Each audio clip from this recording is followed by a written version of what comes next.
Hello बच्चों, let's read the question. The question says, two straight parallel wires, both carrying 10 ampere current in the same direction, attract each other with a force of current 1 into 10 to power minus 3 Newton.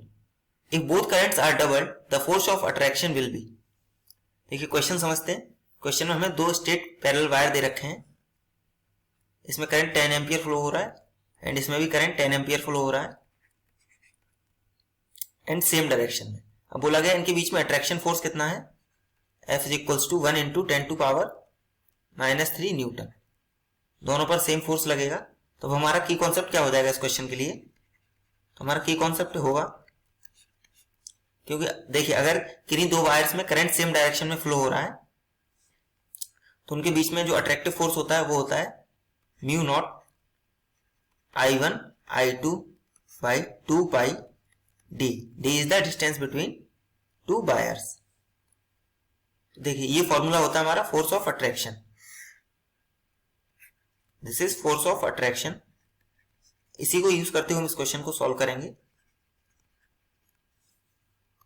देखिए अब question में हमें यहां पर क्या दिया गया, question में बोला गया है बोथ करेंट्स आर डबल, मतलब I1 और I2 को अगर हम डबल कर रहे हैं तो हमारा फोर्स पे क्या इफेक्ट पड़ेगा. देखिए यहाँ पर म्यू नॉट कॉन्स्टेंट हमारा 2 constant pi constant and distance भी नहीं बदल रहे हैं तो डिस्टेंस भी हमारा कॉन्स्टेंट.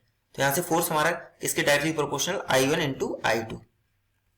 अब हम नया I1 I2 हमारा कितना है 2 टाइम्स हो रहा है, तो यहाँ से हमारा F डैश कितना हो जाएगा, F dash is equals to 2 times of I1, sorry F dash हमारा यहाँ पे हो जाएगा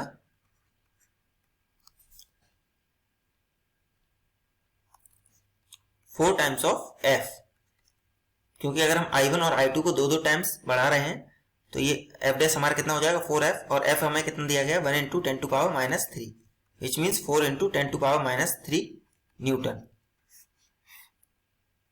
Therefore the correct answer for this question is 4 into 10 to power minus 3 Newton, which means option C is the correct answer.